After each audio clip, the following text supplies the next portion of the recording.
Pada pertengahan tahun 1155 Hijriah atau sekitar 1742 Masehi, sebuah risalah keagamaan tiba di kota Basrah, Irak Selatan, yang isinya akan mengguncang fondasi dunia Islam selama berabad-abad mendatang. Risalah itu ditulis oleh seorang pengkhotbah dari pedalaman Najd, Arabia Tengah, yang nyaris tidak dikenal di luar wilayahnya, Muhammad ibnu Abdul Wahhab. Dalam risalahnya yang berjudul Kalimat fi Bayani Syahodati an la ilaha illallah, kata-kata penjelas tentang kesaksian tiada Tuhan selain Allah, Ibnu Abdul Wahhab tidak hanya menyerukan pemurnian tauhid, tetapi juga mengumumkan sebuah doktrin yang kelak menjadi jantung dari gerakan militannya, bahwa seorang muslim sejati tidak hanya wajib menyembah Allah semata, tetapi juga harus menunjukkan kebencian dan permusuhan yang nyata terhadap para musyrik, sebutan yang ia sematkan kepada mayoritas umat Islam saat itu yang melakukan praktik ziarah kubur dan memohon kepada para wali. Ia menulis dengan tegas, "Jangan kau kira jika kau berkata, ini adalah kebenaran. Aku mengikutinya dan aku meninggalkan semua yang menentangnya. Tetapi aku tidak akan menghadapi mereka, dan aku tidak akan berkata apapun mengenai mereka. Jangan kau pikir itu akan memberimu keuntungan. Bahkan, adalah suatu keharusan untuk membenci mereka, membenci orang yang mencintai mereka, mencela mereka, dan menunjukkan permusuhan kepada mereka." Inilah doktrin Al-Adawa Al-Dohir, permusuhan yang termanifestasikan yang, menurut sejarawan Kolbunzel, akan menjadi jiwa dari apa yang ia sebut sebagai Wahabisme militan selama hampir 2 abad. Risalah yang sampai di Basrah itu adalah pertanda awal dari sebuah gempa ideologis. Namun, gempa itu memerlukan sebuah mesin politik untuk mewujudkan getarannya menjadi kekuatan penakluk yang nyata. Mesin itu ditemukan dalam sebuah persekutuan yang disepakati sekitar tahun 1157 Hijriah, atau 1744 Masehi di sebuah pemukiman oase yang sederhana, Al-Diriyah. Di sana, Ibnu Abdul Wahhab mengulurkan tangan kepada penguasa lokalnya, Muhammad bin Saud. Ini bukan sekadar perjanjian perlindungan antara seorang ulama dan seorang kepala suku. Ini adalah sebuah transaksi historis yang mengubah jalan sejarah. Sebuah simbiosis antara kekuatan pedang yang haus legitimasi dan kekuatan doktrin yang haus kedaulatan. Ibnu Saud memberikan perlindungan politik, pasukan, dan otoritas duniawi. Sebagai imbalannya, Ibnu Abdul Wahhab menganugerahkan mandat ilahi, sebuah ideologi pemersatu yang eksklusif, dan justifikasi teologis untuk ekspansi. Dari persekutuan inilah negara Saudi pertama lahir, entitas yang akan menjelma dari sebuah emirat kecil menjadi kekuatan yang menelan sebagian besar Jazirah Arabia dan mengancam wilayah-wilayah Kekaisaran Ottoman, semua atas nama memberantas kemusyrikan dan menegakkan tauhid. Berdasarkan penelitian mendalam Col M. Bunzel terhadap naskah-naskah primer, mulai dari koleksi Wahabi Al-Durar Al-Saniyah hingga naskah-naskah refutasi, bantahan, langkah yang ditulis oleh musuh-musuh awal gerakan ini, buku ini membongkar narasi yang sering diputihkan. Narasi ekspositoris ini akan mengungkap bagaimana persekutuan antara Wahabisme dan bangsa Saud bukan sekadar babak dalam sejarah Arabia, melainkan sebuah blueprint untuk pendirian negara teokratis ekspansionis yang dibangun di atas fondasi doktrin yang secara inheren memusuhi dan mengecualikan yang lain. Doktrin ini, dengan konsep takfiri, al-wala wal-baro, loyalitas dan berlepas diri, dan jihad ofensif, terbukti menjadi senjata ideologis yang sangat berbahaya dan efektif, sebuah warisan yang, sebagaimana akan ditunjukkan Bunzel, terus menginspirasi gerakan-gerakan jihadis radikal hingga hari ini. Dengan demikian, memahami kelahiran dan pertumbuhan persekutuan mematikan ini bukan hanya soal menelaah masa lalu, tetapi juga tentang mengurai benang merah menuju beberapa konflik keagamaan dan politik paling pelik di zaman modern kita. Jadi seruput dulu kopinya, mari kita mulai. Kopi lah, kopi.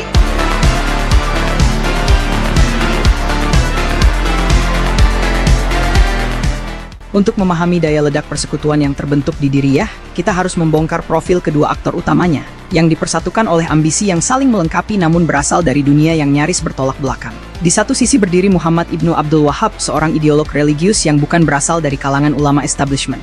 Menurut Ibnu Ghannam, klaimnya bukanlah klaim ilmiah biasa, melainkan sesuatu yang mendekati sebuah klaim pencerahan ilahi. Dalam sebuah risalah provokatif yang dikirim kepada penduduk Riyadh dan Manfuha, Ibnu Abdul Wahhab dengan tegas menyatakan bahwa sebelum kebaikan yang dianugerahkan Allah ini datang kepadanya, dirinya, ayahnya, dan bahkan seluruh ulama di wilayah Al-Arid tidak benar-benar memahami makna la ilaha illallah atau agama Islam. Pernyataan ini, yang dicatat dengan kekagetan dan kemarahan oleh lawan-lawannya seperti Sulaiman ibnu Suhaim, secara efektif meruntuhkan otoritas keagamaan yang mapan dan menempatkannya sebagai satu-satunya penjaga kebenaran yang telah hilang selama berabad-abad. Ini adalah dasar dari apa yang oleh musuhnya dicemooh sebagai sikap mujutlak yang tidak berizin, seorang yang merasa tidak memerlukan sanad keilmuan tradisional karena mendapatkan pemahaman secara langsung, sebuah sikap yang membuatnya dianggap sebagai nabi palsu dari Al-Uyainah dalam pandangan penentangnya. Di seberangnya berdiri Muhammad ibnu Saud, seorang kepala suku yang cerdik dan pragmatis dari klan Al-Mukrin.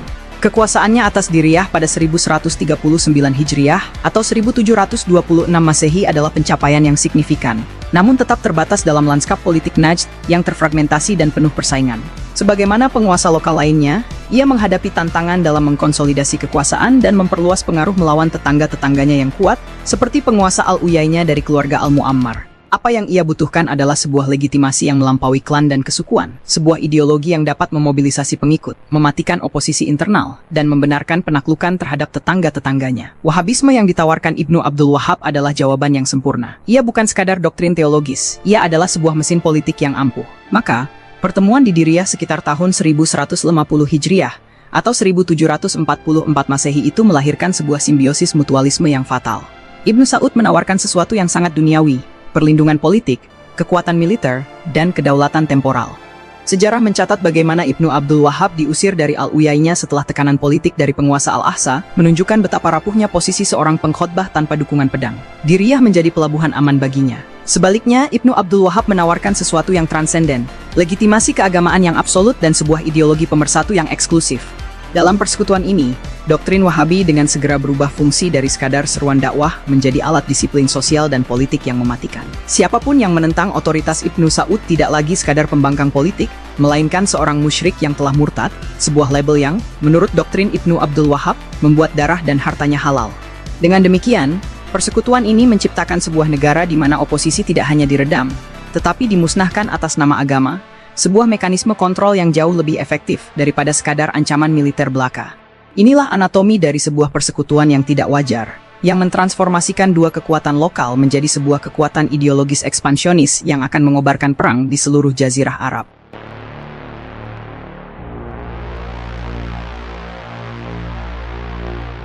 Dengan mesin politik ideologis yang telah terangkai di Diriyah, mekanisme ekspansi Wahabi Saud segera diaktifkan. Namun, mekanisme ini tidak bergerak semata-mata melalui kekuatan pedang, melainkan didorong oleh sebuah mesin doktrin yang dirancang untuk memecah belah dan menaklukkan. Inti dari mesin doktrin ini adalah konsep al-wala' wal baro, yang dalam penafsiran Wahabi mencapai tingkat radikalitas yang belum pernah terjadi. Doktrin ini, yang bersumber dari penafsiran terhadap surat Al-Mumtahanah ayat 4, menegaskan bahwa seorang muslim tidak sah imannya hanya dengan menyembah Allah semata. Ia diwajibkan untuk secara aktif memusuhi, membenci, dan berlepas diri dari segala bentuk kemusyrikan dan para pelakunya. Dalam risalah kalimatnya, Ibnu Abdul Wahhab menegaskan bahwa sikap pasif, mengakui kebenaran tetapi tidak menghadapi para musyrik, adalah sia-sia dan tidak menyelamatkan. Lebih lanjut, para penerusnya seperti Hamad bin Atik bahkan mengembangkan teori bahwa kebencian di dalam hati tidaklah cukup. Kebencian itu harus termanifestasi dengan jelas dan nyata dalam bentuk permusuhan terbuka dan pengucilan. Dalam praktiknya, doktrin mematikan ini berfungsi sebagai alat pemutus ikatan sosial tradisional. Ikatan kesukuan, kekerabatan, bahkan keluarga inti harus diputus jika yang lain itu dianggap musyrik. Loyalitas absolut hanya diberikan kepada komunitas Wahabi dan penguasanya. Siapapun di luar itu adalah musuh yang halal darahnya, menciptakan sebuah masyarakat terkungkung yang siap diperintah dan diarahkan untuk memerangi yang lain. Senjata doktriner berikutnya yang paling efektif adalah takfiri, atau ekskomunikasi, yang menjadi landasan teologis untuk melegitimasi kekerasan. Bagi Ibnu Abdul Wahhab, musyrik bukan hanya penyembah berhala pra-Islam. Target utamanya justru adalah umat Islam sendiri, yang melakukan praktik-praktik yang diyakininya sebagai syirik, terutama ziarah kubur, dan memohon kepada para nabi dan wali. Para wali yang dimakamkan di Najd, seperti Syamsan, Idris, dan Taj, beserta para pengikutnya, dicapnya sebagai togut, berhala-berhala yang telah melahap harta rakyat melalui persembahan dan nazar. Vonis ini bukan sekadar kritik teologis, ia adalah vonis mati. Sebab, menurut doktrinnya, seorang musyrik adalah kafir yang darah dan hartanya halal. Seperti yang dilaporkan oleh para penentangnya di Najd, seperti Muhammad ibnu Fairuz, Ibnu Abdul Wahhab telah menghalalkan darah dan harta orang-orang seperti penduduk Riyadh yang menolak ajarannya, dengan alasan bahwa mereka adalah politeis seperti halnya orang-orang musyrik yang diperintahkan Allah untuk diperangi oleh nabinya. Inilah lompatan logika yang berbahaya, dengan mendefinisikan ulang kemusyrikan, untuk mencakup praktik keagamaan mayoritas muslim, lalu menerapkan vonis takfir, maka perang terhadap muslim lain diubah secara semantik menjadi jihad suci melawan kaum kafir. Dan pada titik inilah, jihad berubah fungsi dari konsep pertahanan menjadi mesin ekspansi negara Saudi pertama. Setelah persekutuan Diriyah, gerakan Wahabi dengan cepat bertransformasi dari gerakan predikasi menjadi kekuatan militer yang sistematis. Ibnu Abdul Wahhab sendiri, dalam karya besarnya Kashfu Syubuhat, secara khusus membantah argumen yang mengatakan bahwa tidak halal memerangi orang yang mengucapkan la ilaha illallah. Dengan cerdik dan tendensius, ia berargumen bahwa Nabi Muhammad sendiri memerangi Yahudi dan Khawarij, meskipun mereka mengucapkan kalimat tauhid, sehingga tidak ada larangan mutlak. Argumentasi ini memberikan justifikasi bagi pasukan Saudi Wahabi untuk menyerbu kota-kota tetangga. Perang panjang melawan Riyadh yang dipimpin Daham bin Dawas, yang dicatat oleh sejarawan Wahabi, seperti Ibnu Ghanam, adalah bukti nyata dari penerapan doktrin ini. Mereka tidak melihatnya sebagai perang suku biasa, melainkan sebagai jihad untuk memberantas kemusyrikan. Yang lebih mencengangkan lagi, seperti yang diungkapkan Bunzel, ambisi mereka melampaui Arabia. Para pewaris Ibnu Abdul Wahhab bahkan mengancam akan menyerbu Irak dan Syam, meniru surat ancaman Nabi kepada Kaisar Romawi, sebuah bukti bahwa mereka memandang diri mereka sebagai penerus legitim Nabi dan sahabatnya, dalam misi global memerangi kemusyrikan. Dengan demikian, trilogi mematikan, dakwah yang eksklusif, takfiri yang mudah, dan jihad ofensif, telah menjadi bahan bakar yang mendorong ekspansi sebuah kekuatan lokal menjadi ancaman regional yang ditakuti. Semua dibungkus dalam narasi penegakan tauhid yang tak kenal kompromi.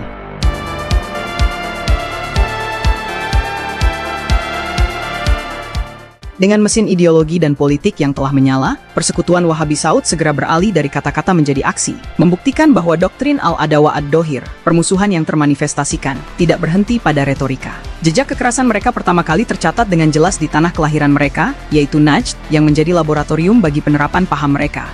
Tindakan-tindakan awal Ibnu Abdul Wahhab di Al-Uyainah, yang didukung oleh penguasa setempat Uthman Ibnu Muammar, sudah bersifat konfrontatif dan simbolis. Mereka secara fisik meruntuhkan kubah-kubah yang dibangun di atas makam para sahabat Nabi di Al-Jubaila, termasuk makam Zaid Ibnul Khattab, saudara kandung Khalifah Umar, dan menebang pohon-pohon yang dipuja penduduk setempat, dengan Ibnu Abdul Wahhab sendiri yang konon mengayunkan kapaknya. Aksi ini bukan sekadar penghancuran bangunan biasa. Ini adalah pembersihan budaya dan simbolis secara sistematis, sebuah pernyataan perang terhadap landscape religius dan sejarah setempat yang dianggap tercemar syirik. Tindakan ini segera memicu reaksi. Penguasa Al-Ahsa, Sulaiman Ibnu Muhammad Al-Hamid, mengirim ancaman kepada Ibnu Muammar, memaksanya untuk mengusir sang reformis, sebuah bukti nyata bahwa kekerasan simbolis Wahabi telah menarik perhatian dan kekhawatiran kekuatan regional. Namun, kekerasan itu mencapai skala dan sifat yang baru setelah Ibnu Abdul Wahhab mendapatkan perlindungan politik dan militer yang kokoh dari Ibnu Saud di Al-Diriyah.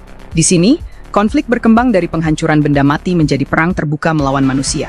Perang panjang melawan Riyadh dan penguasanya, Daham ibn Dawas, yang bertahan selama beberapa dekade, menjadi bukti nyata ambisi politik yang dibalut jubah teologis. Ibnu Abdul Wahhab dengan tegas membenarkan perang ini sebagai jihad sah melawan kaum musyrikin, menyamakan para penentangnya di Najd dengan para penyembah berhala di zaman jahiliyah. Dalam Kasfu Subuhatnya, ia dengan sengaja membantah argumen para penentang yang berpegang pada hadis Nabi yang melarang memerangi orang yang mengucapkan syahadat. Dengan cerdik dan berbahaya, ia berargumen bahwa Nabi Muhammad sendiri memerangi orang Yahudi dan para pengikut Musailamah yang juga mengaku Muslim, serta akan memerangi Khawarij, sehingga aturan itu bukanlah hal yang mutlak. Argumentasi inilah yang menjadi landasan teologis untuk membidikan pedang ke leher sesama Muslim yang dianggap telah menyimpang. Kemenangan akhir atas Riyadh bukan sekadar sebuah penaklukan politik, melainkan titik balik hegemonik yang menegaskan dominasi mutlak model negara Wahabi Saud di jantung Arabia. Yang lebih mencengangkan adalah bahwa ambisi mereka ternyata tidak berhenti di perbatasan padang pasir Najd. Bukti-bukti yang diungkap Bunzel menunjukkan bahwa cakrawala ekspansi negara Saudi pertama menjangkau wilayah-wilayah Kekaisaran Ottoman. Dalam sebuah pengamatan yang sangat penting, Bunzel menulis bahwa pada puncak kejayaan negara pertama, para penerus Ibnu Abdul Wahhab bahkan mengancam akan menyerbu Irak dan Syam dengan meniru gaya surat ancaman Nabi Muhammad kepada Kaisar Heraklius. Ancaman ini bukanlah retorika kosong. Negara Saudi pertama pada puncaknya benar-benar meluas hingga menguasai Hijaz dengan merebut Mekah dan Madinah, serta melancarkan serangan-serangan brutal ke wilayah Irak, termasuk peristiwa penghancuran kubah makam Imam Husain di Karbala. Ini membuktikan bahwa proyek mereka bersifat ekspansionis secara ideologis, yang didorong oleh kewajiban untuk memerangi syirik dimanapun ia berada. Faktor utama yang menghentikan laju mereka bukanlah karena kurangnya ambisi atau doktrin, melainkan intervensi kekuatan luar yang jauh lebih besar. Kekaisaran Ottoman yang tersentak, yang akhirnya mengerahkan bala tentara modern pimpinan Muhammad Ali dari Mesir untuk menghancurkan Al-Diriyah hingga rata dengan tanah pada tahun 1818. Kehancuran ini menjadi saksi bisu bahwa kekuatan doktrin Wahabi yang militansi hanya bisa dibendung oleh kekuatan artileri yang lebih besar. Sebuah pelajaran sejarah yang kelak akan bergema jauh melampaui abad mereka.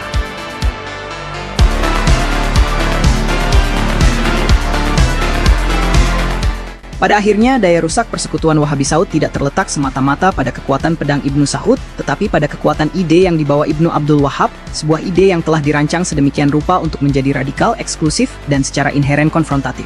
Al-Bunzel menawarkan sebuah kerangka konseptual yang tajam untuk memahaminya.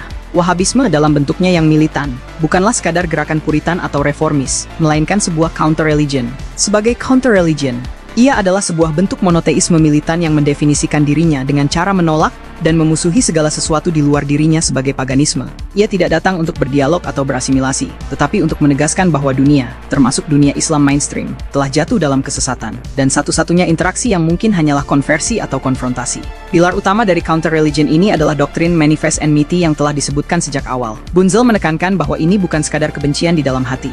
Ia adalah sebuah kewajiban untuk mewujudkan kebencian itu secara aktif dan kasat mata, melalui pengucilan, permusuhan verbal, dan ketika mungkin, kekerasan fisik. Inilah yang membedakannya secara fundamental dari gerakan Puritan lainnya. Wahabisme militan adalah sebuah mesin ideologis yang dirancang untuk menghasilkan permusuhan. Bahaya doktrin ini semakin nyata ketika dilihat dari cara ia memelintir warisan intelektual Islam untuk tujuannya sendiri.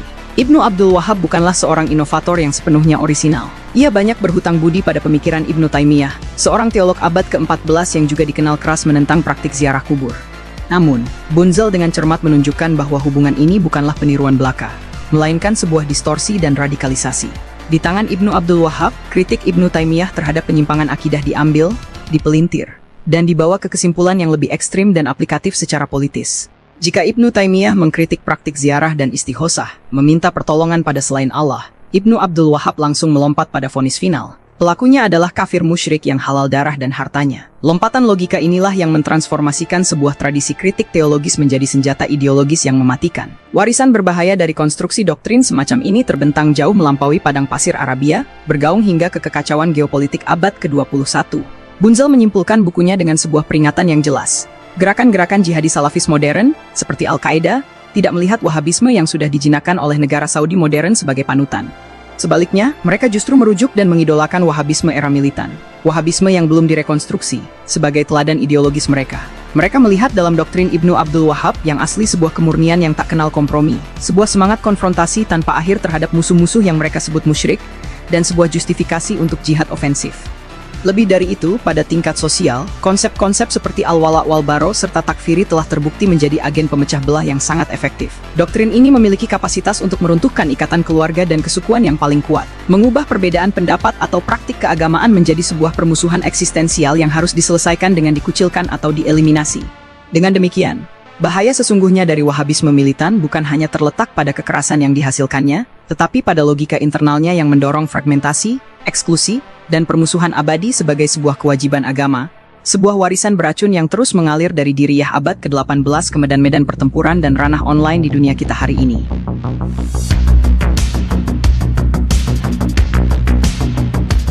Dari reruntuhan Al-Diriyah yang dihancurkan pasukan Ottoman pada tahun 1818, hingga berdirinya kerajaan Saudi Arabia modern di bawah Abdul Aziz Ibnu Saud, dan kemudian maraknya gerakan jihadi salafisme di panggung global. Satu benang merah yang gelap namun kokoh terus membentang. Warisan dari persekutuan yang terjalin pada tahun 1744 itu tidak pernah benar-benar padam. Narasi ekspositoris yang dibongkar dari riset mendalam Cole Bunzel ini mengungkap sebuah pola yang tidak terbantahkan. Persekutuan antara Muhammad ibnu Abdul Wahhab dan Muhammad ibnu Saud bukan sekadar aliansi kesukuan atau episode sejarah lokal yang singkat.